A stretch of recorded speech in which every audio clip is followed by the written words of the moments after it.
Hi there guys, thanks so much for checking out this video. My name is Cadence and welcome along to my January bullet journal setup. If you happen to see my 2026 setup video, then you will know that this year I have gone for a craft paper bullet journal. I tend to use craft paper a fair bit in a lot of my setups, but I've never had a journal that is completely brown paper before, so I am really looking forward to the challenge of that this year. For my January theme, I have chosen something which I think really lends itself to the brown paper look. Antique or vintage, fantasy type map or pirate map. I don't know exactly what to call it, but it's maps. I've had this one on my to-do list for a little while, and I think now is just the perfect time with this journal, so I'm really looking forward to using this one. For the cover page, I have decided to do a double spread, which is quite unusual for me. I normally just do one side, but I think to get the full look of the map, I need to go across 2 pages. So to start with, I have put the 2 pages together that will make the front cover, and I'm ripping all the way around the edge to create that old, well-used map look. And I'm putting together and ripping them so that they end up being pretty much the same size and shape, but I'm only doing a little bit so that I still get a large area of those 2 pages. And once I had that done, I then wrote the title with a Tombow Fudenosuke brush pen, and that was just so that I could easily visualize where the title was going so I could build the rest of my decoration around it. Now, to ageify my pages, I started off by doing a few folds in each of the corners so that it looks like it's been folded up and unfolded and stuffed in pockets and things like that for years and years. And then I used some brown distress ink to add a bit of colour to the pages, so you've kind of got this sort of warmer brown aging all around the outside of it. There's a proper tool that you use for this. It's got a little wooden handle and a foam pad on the bottom, and it makes it a lot easier to do this, but I do have one, but the sponge had completely disintegrated and I didn't have time to go and buy a new one. So I just used a little piece of sponge that I had in my crafting stockpile, and that works just as well.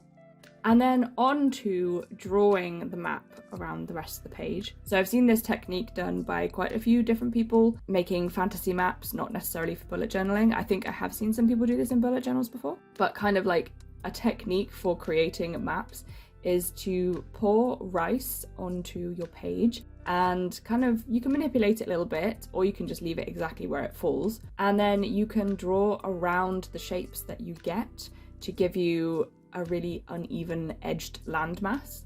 And this is the first time I've ever tried it, but I have seen people doing it before and it was so cool. I loved how it turned out. It just works really, really well and it's super fun. So I added all these islands around the edges of my title, and also in one corner I have this compass stamp which looks really cool and vintagey and definitely fits with the vibes, so put that in the corner. I think that looks great as well. And once all of my islands were drawn, I could then add a few more details. So I didn't want to go overboard because you could put zillions of different things on a map, so I kind of kept it to just a few different symbols. In some places I added some just wiggly lines for rivers that were going inland, and I also added some triangles with one sort of shaded side to represent mountain ranges.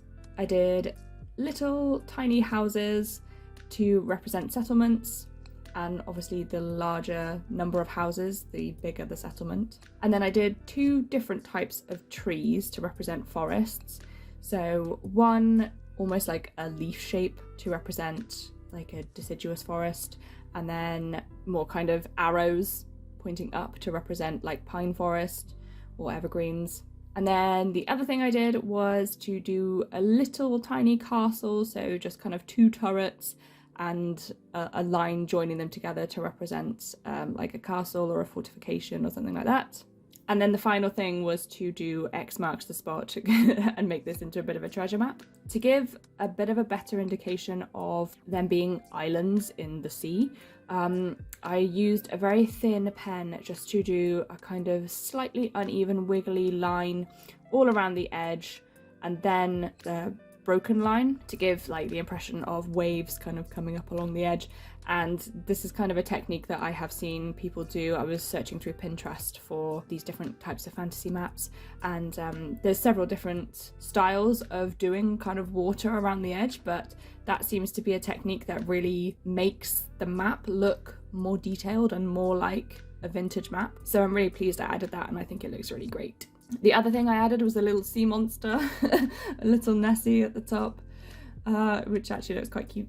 And I also added a ship in, but I wasn't confident on just freehanding that, so I quickly sketched that in pencil first before I drew it in pen. And it turned out okay. The front was weirdly kind of pointed, not quite sure how that happened, but but yeah, it turned out quite cool, and yeah, I'm glad I added that as well. And yeah, that was my front cover, and I really love how it turned out. I think it looks awesome.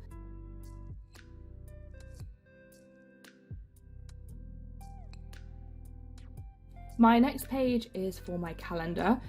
For some reason I didn't seem to film this part, but I decided to add a border because I wasn't really sure what decoration to do on this page, because I usually like to have my calendars quite large, and I was going to go across 2 pages with it. So I decided to use some map washi tape that I have, and I ripped around the edges and just added that as a border, but I made sure to make it slightly wider than the top page, so that when the front cover is open, you've got a different map paper behind. And because it was kind of looking a bit strange on just the one side, I went and did it over the other side as well, so then you've kind of got a background for the front cover and also the calendar. But I wasn't really sure what kind of decoration to do on this page, so I didn't actually do very much other than the washi tape. And I drew out my calendar boxes. Instead of doing them as a grid or perfect separate squares, I kind of did them in the same style as the islands on the front. So I drew out all of my squares first, and then I kind of just freehanded a bit of an odd shape for each of them, but sort of keeping generally squarish, so that I can, of course, use it for its intended purpose. And once I numbered all of those boxes, I then, in certain areas, I just added those kind of water lines. I did not want to do that to every single box because that would have taken forever, so I just did it in a few places here and there just to give the impression of them being loads of little islands. And then there was a bit of a space in the bottom right hand corner, so I added another little ship in there. My next setup is for my plant watering tracker. Quite often I will do my plant watering and my habit trackers as part of a double page spread, but I had a little idea that I wanted to do for my habit trackers this time. So my plant watering tracker is going on 1 page, and I'm just doing it as a grid with all of the numbers of the month down the left hand side and the names of my plants along the top. And then I'll just colour in the date that I water each plant, just so that I keep on top of it, make sure I don't underwater or overwater anything. Because I've gone back to an A5 journal this year, it is a little bit of an adjustment because there's less space. Last year I used a square journal, which was really fun. That was the first time I'd used square journal. And then before that, I was pretty much only using B5s, B6s. So they're quite a lot larger than the A5. This particular table is a bit of a squish on this size page, but that is fine. It also doesn't leave too much space for decoration, but that's okay. I had plenty of different washi tapes to use that have little map motifs on them, and text as well. That's always a good one to use for, well, any setup really. If you've got washi tape with kind of old-fashioned handwriting, I feel like that just matches pretty much any theme you can think of. And yeah, I was pleased with how this one turned out. Now my habit trackers I wanted to do individually this month rather than as part of a table, which I often do. And I had the idea of doing all of my little calendars on tiny little maps, and they turned out so cute. I love them. So I just wrote out my miniature calendar on the dot grid paper as I normally would, and then I drew a border around it, like kind of very old, ripped, folded, bent paper. And then I cut round that, but I did leave a bit of a border around the black line. And then I just aged that, again using the distress ink and the little foam pad. And I think they turned out so cool, I love them.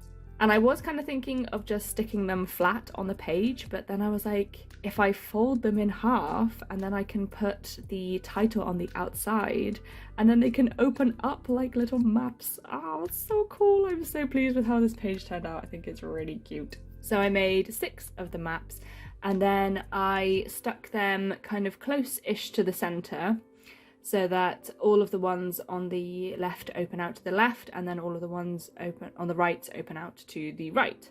And of course, making sure that I left enough space for them to open fully on that page. Otherwise, it might be a little bit tricky to check off the dates when I do those habits. Also, doing it that way left a bit more space for decoration, and then when the maps open out, they can overlap that decoration, which also looks really cool. So again, I just basically layered up loads of different washi tapes that I had that kind of looked vintage or have a map connection to them. I can't decide if this page or the front cover is my favourite. I love both of them so much.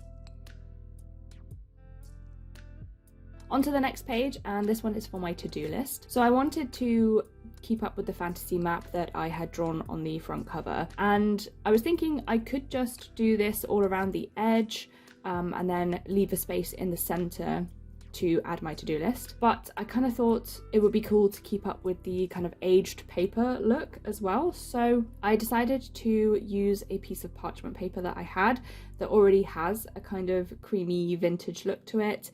And then I ripped the edges off of a sheet, folded all the corners as I did with the front cover, then did some more distress ink around the edge to give it that aged look. And then I can still do the map and then stick that over the top, so it kind of adds that extra dimension and keeps in with the theme.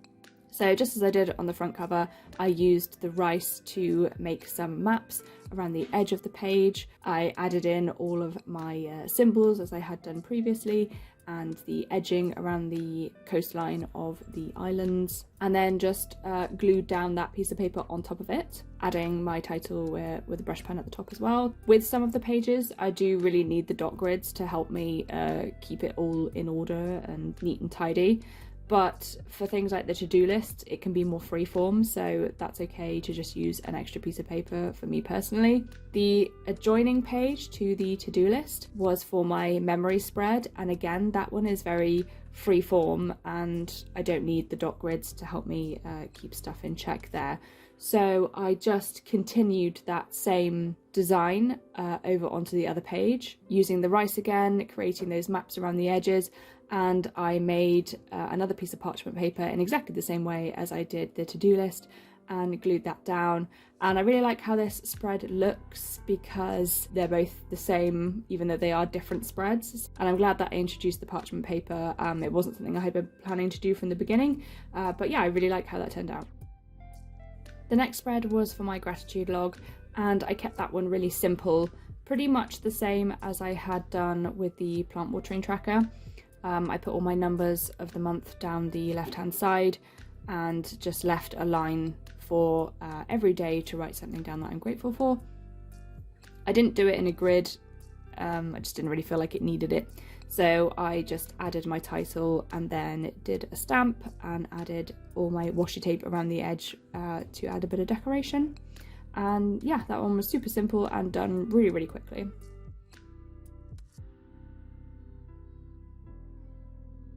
And the final spread is for my weekly setup. This is a design that I return to quite frequently. I find it's a really simple one and just does the job, and I can get it done fairly quickly. Essentially, you just map out a grid of 9 boxes, but you just don't draw in the 2 opposite corners. It depends how you want to lay it out, but on this page I have done the top left corner and the bottom right corner. And then the areas that you've left blank can just be a little space for a bit of decoration, but nothing too labour intensive, and then that makes it quite a good setup to do quickly. And because I'd spent such a lot of time drawing the maps on the other pages, I felt like I needed something a little bit quicker. I say that, and then of course I just added a miniature map in those blank areas, but it was a lot smaller, so it didn't take anywhere near as long. And then I just repeated that setup for the rest of the month. And that is January complete. I wasn't entirely sure about this theme. I had always thought it would look cool, but it has surpassed my expectations. It looks even cooler than I thought it was going to. So yeah, I am just really pleased with how this one came out, and I can't wait to use it. I really hope you enjoyed this video, and hopefully it's given you a bit of inspiration for your own journal. Feel free to leave a like and a comment, and consider subscribing to my channel if you want to see more arts and crafts and bullet journals. Thanks so much for watching, bye!